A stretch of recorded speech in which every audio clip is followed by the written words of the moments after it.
Bueno, y estamos justamente aquí en nuestros estudios con el congresista Víctor Flores. Él es el vocero alterno de Fuerza Popular, a quien por supuesto le damos la bienvenida. Congresista Flores, muy buenas noches. Muchas gracias. Y vamos a empezar con el tema del día, que tiene que ver con la decisión del día de hoy de la Comisión Permanente de aprobar este informe de la SAC en relación a la destitución y la inhabilitación por 10 años a los miembros de la Junta Nacional de Justicia. ¿Cuál es su posición frente a lo que se aprobó el día de hoy y que va a tener que pasar, se dice que sería el siguiente pleno, el 6 de marzo, para su aprobación o rechazo? Sí, ¿Qué opina usted?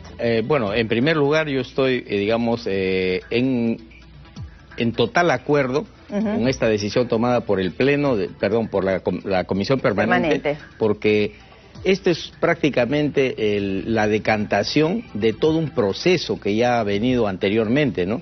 Y la Junta Nacional de Justicia sabía que esto se podía venir. Incluso yo diría que es la crónica de un proceso anunciado. Ajá. ¿De una muerte anunciada? De un proceso anunciado, todavía no la muerte. A partir de aquí ya han aprobado la sugerencia de la subcomisión de acusaciones constitucionales, va a pasar al pleno. En el pleno vamos a ver la aprobación de esta sanción y también es en la eliminación de todos sus derechos políticos públicos por 10 años. Durante 10 años, la inhabilitación. La inhabilitación. Entonces, me parece a mí de que eso es bueno y saludable, porque por todo lo que estamos sabiendo ahora con respecto a la poca transparencia en el trabajo que, por ejemplo, hacían los fiscales, en el caso de la Fiscalía, y ojo, los fiscales son los que son nombrados por la Junta Nacional de Justicia. Por lo tanto, hay una cadena ahí una correa de transmisión de un montón de irregularidades que han ido sucediendo a partir del 2000 para adelante. Porque no nos olvidemos que hasta el 2000 es prácticamente una parte de la historia del país y a partir del 2000 para adelante, hasta ahora, 2024, es otra historia. Y lamentablemente, pues... Y otra historia lamentable, ¿no? Una historia muy lamentable, ¿no? Muy lamentable. Estamos conociendo día a día. Y lo más triste es, señorita Higashi, que justamente esa pésima politización de la justicia ha hecho de que en este país un presidente, que para mí, notable presidente en su segundo gobierno, ¿no? Notable, el crecimiento económico subió a 11%, a un nivel jamás alcanzado, haya tenido que buscar la protección, prácticamente el suicidio, para no verse en las manos de esta gente que solamente lo único que buscaba era el acoso y la exposición mediática, el resto no les interesaba. ¿Qué podría pasar en el Pleno del Congreso? Se dice que sería convocado para la próxima semana, ¿no? Para el miércoles 6 de marzo. Sí, en el supuesto de que sea, porque todavía no tenemos la convocatoria del presidente, ¿no? Pero si fuese, digamos... ¿Cómo están los ánimos? Yo creo, ¿va a continuar el mismo camino y allí finalmente ya se va a votar? Sí. O sea, la votación primaria a nivel de la Comisión Permanente ya es un indicador muy claro. ¿Y qué ha sido, no? 19 contra 6, 18, 4-2... Si eso lo extrapolamos a 130 congresistas, significa de que ya hay votación. ¿Para qué? Para sancionar y para cortar todos los derechos políticos y públicos de esta Junta Nacional de Justicia, que realmente no nos ha dado ninguna ventaja tenerla, ¿no? Si bien está dentro de sus atribuciones, lo que ustedes están realizando, y eso no queda duda.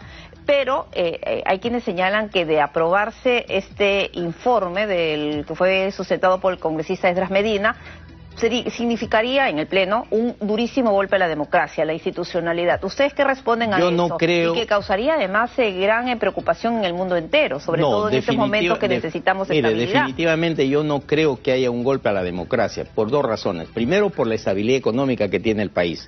Si este país fuera un país que se debate como se dice, entre la miseria y la pobreza, y la extrema pobreza, entonces tal vez podríamos decir eso. Pero no hay que olvidar que hemos estado en recesión, que la pobreza ha aumentado, que la informalidad está en niveles insostenibles. Pero gracias al gobierno anterior, porque prepandemia la pobreza era 20%. Entonces, por lo tanto, después de la pandemia y después del desastroso gobierno del último presidente que hemos tenido, francamente, eso ha crecido al 30%. Pero no le preocupa esa situación que afecta a millones de peruanos, hay que decirlo. No, por supuesto, yo no estoy diciendo que la pobreza sea algo bueno, no, al contrario, es algo pésimamente mal, que dice que justamente... Digo que es el mejor momento para ver este tema.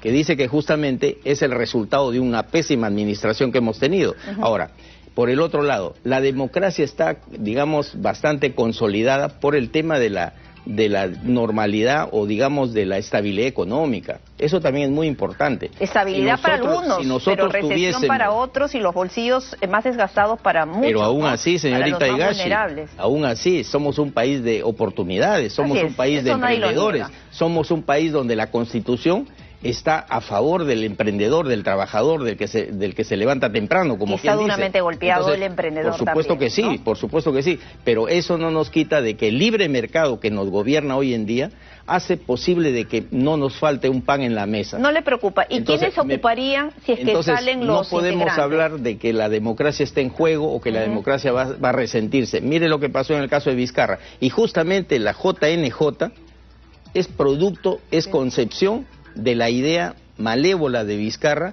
de prácticamente, que reemplazó prácticamente eliminar a los partidos políticos, y eso no puede ser posible, ¿no? Incluso a partir de ahí, por ejemplo, el APRA perdió su inscripción, el PPC, o sea, estamos hablando de un daño severo, ¿no? Incluso a los líderes principales de los partidos prácticamente los han tenido acosando, por no hablar de nuestra líder, ¿no? Pero usted Entonces, cree... en conclusión, no está en peligro la democracia, al contrario, vamos a lograr... ¿Qué viene después, si es que se aprobara en el Pleno del Congreso la destitución y la inhabilitación de Lo que viene después es, digamos, los que van a asumir son los accesitarios. Que también muchos de ellos están en el límite de la edad, ¿no? Algunos están en el límite de edad, efectivamente. En realidad, lo que viene después... Es incierto. Es posible de que el mismo Congreso tenga la facultad para ver qué se puede hacer, pero no porque él está próximo a, digamos, a dar un desenlace, tengamos que postergar también nuestras decisiones. Eso está mal. O sea, la JNJ no solamente le ha hecho un daño severo a la democracia, sino que ha manipulado prácticamente todo lo que hoy en día tenemos, ¿no?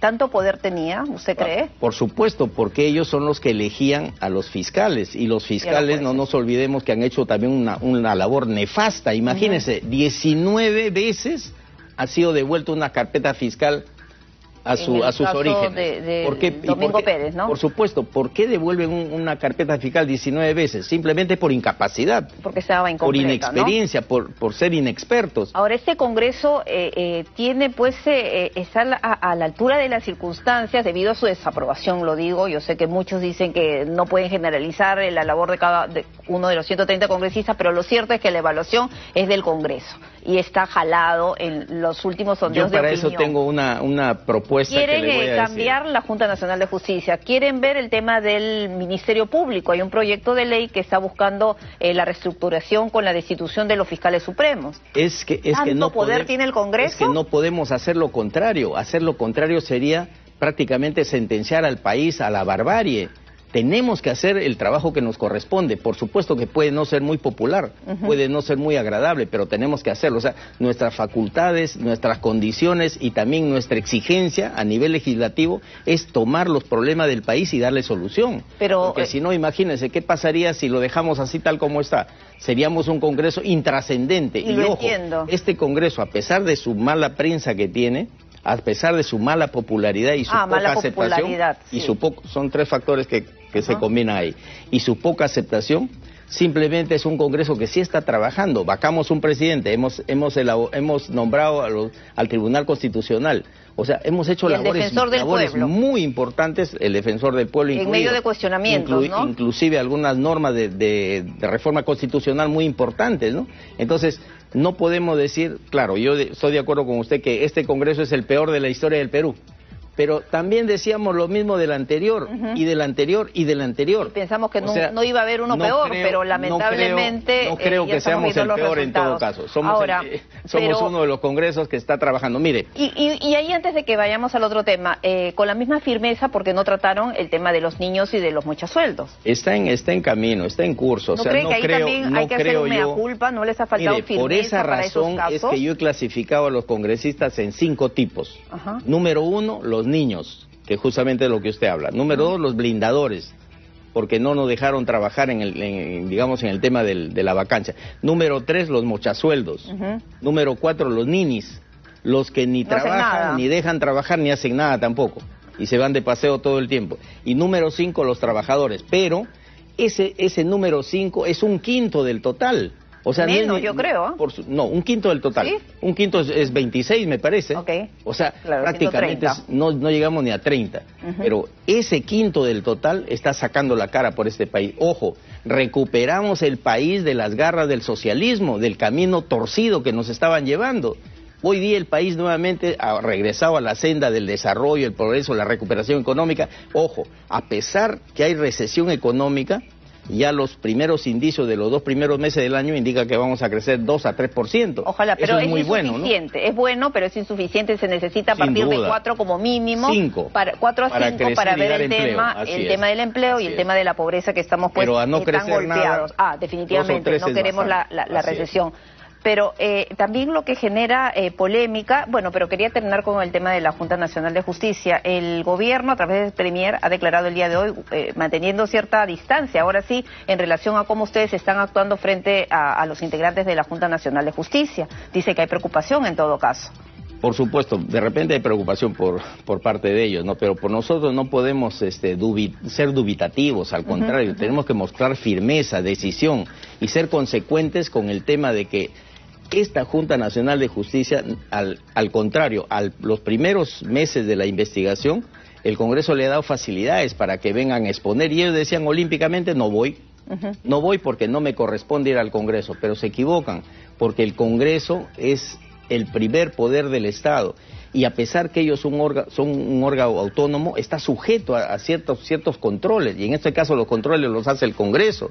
Por lo tanto, esa burla del primer momento que ellos hacían, hoy en día les está cobrando caro.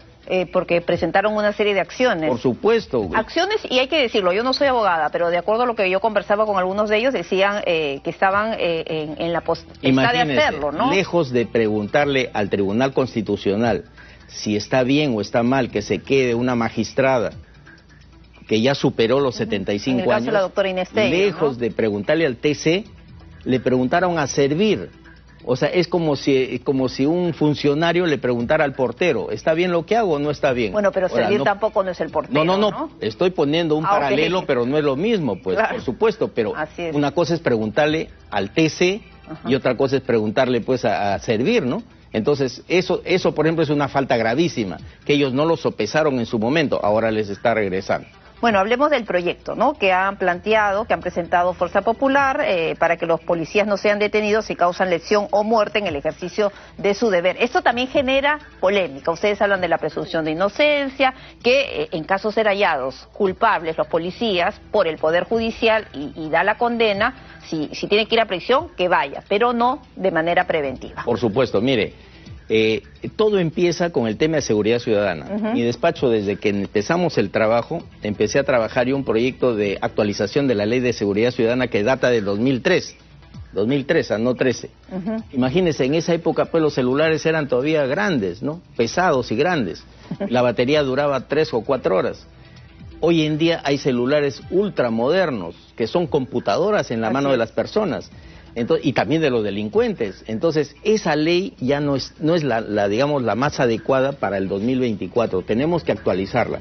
A partir de ahí comienza nuestra preocupación de trabajar en modernizar la ley de seguridad ciudadana y empezamos a trabajar con la Fiscalía, con el Poder Judicial, con los altos mandos de la Policía, con el Ministro del Interior de esa época, con el último Ministro del Interior también, etcétera, etcétera.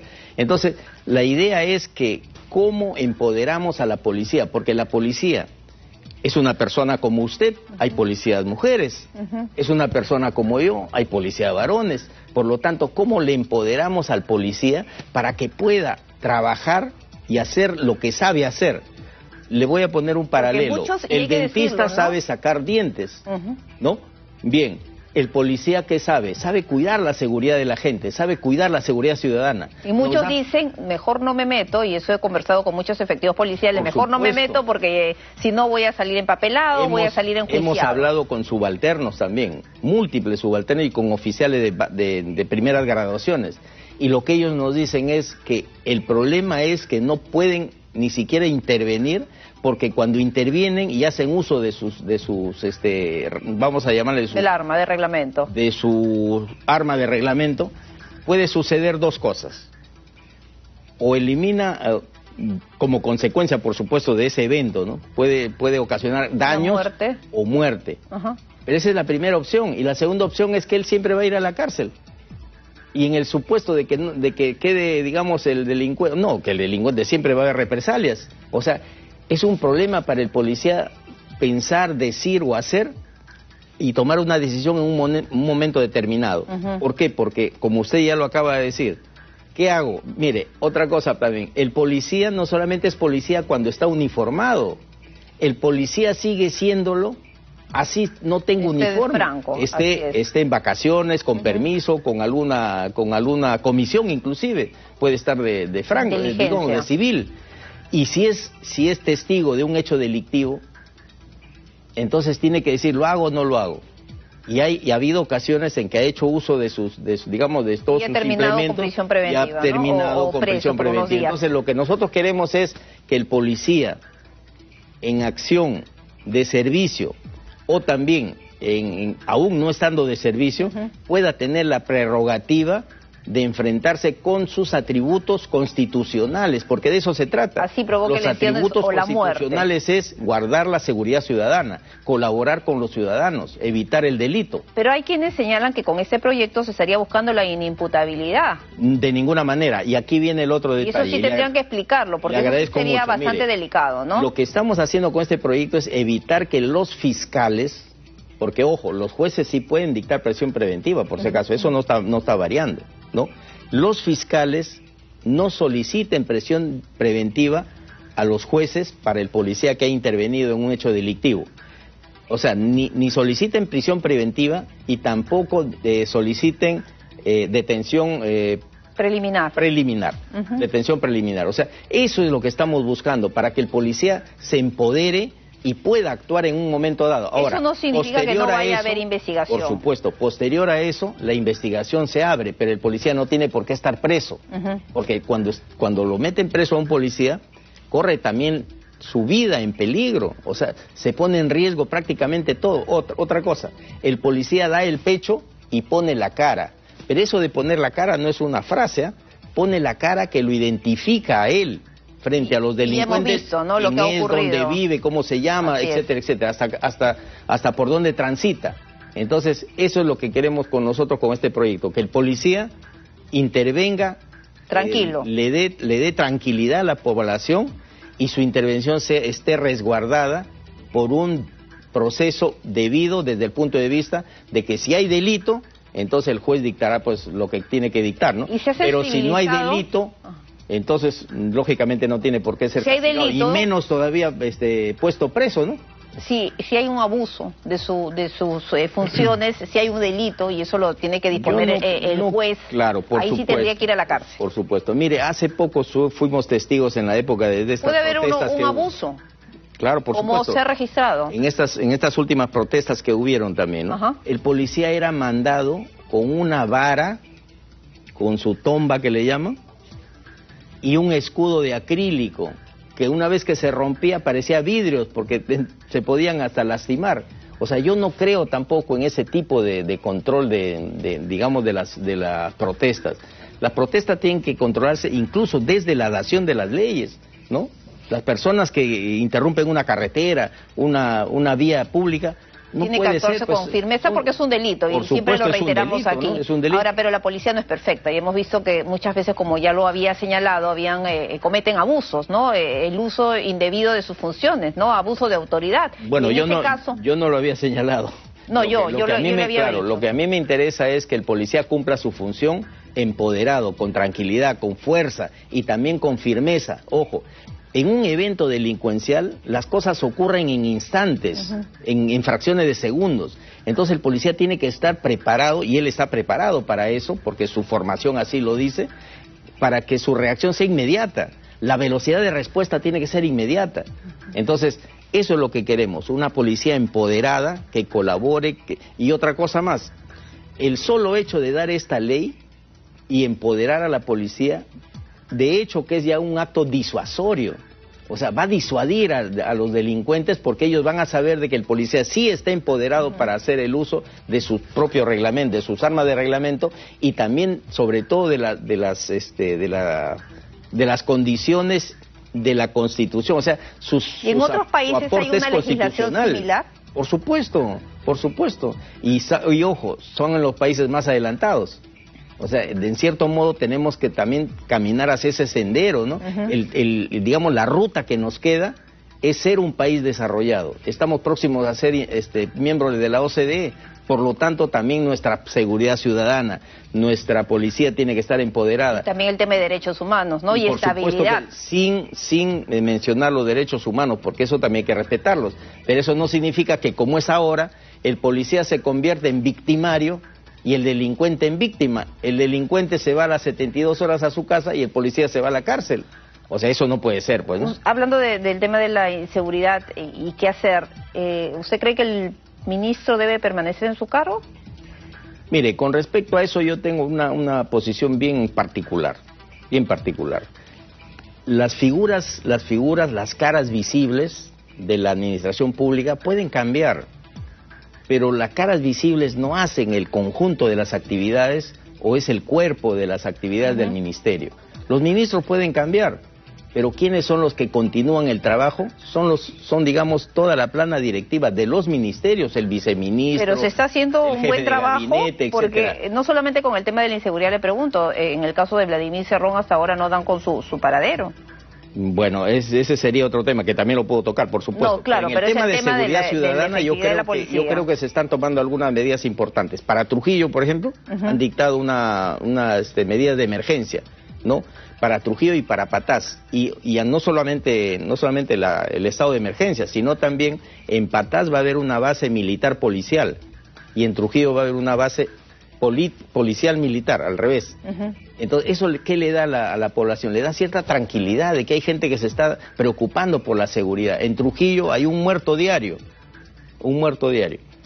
Hoy día es 1.2 diario, o sea, está creciendo ese índice de criminalidad. Entonces, las decisiones que tome el Poder Ejecutivo tienen que ser las más adecuadas, pero también las más contundentes. Claro, vamos a ver qué pasa en un mes, donde se haga una evaluación de los resultados. ¿Cuántos muertos hay con este estado de emergencia, este estado de excepción? Si pasan 6 meses o 8 meses y el ministro no da con el cargo, lógicamente tiene que ser cambiado.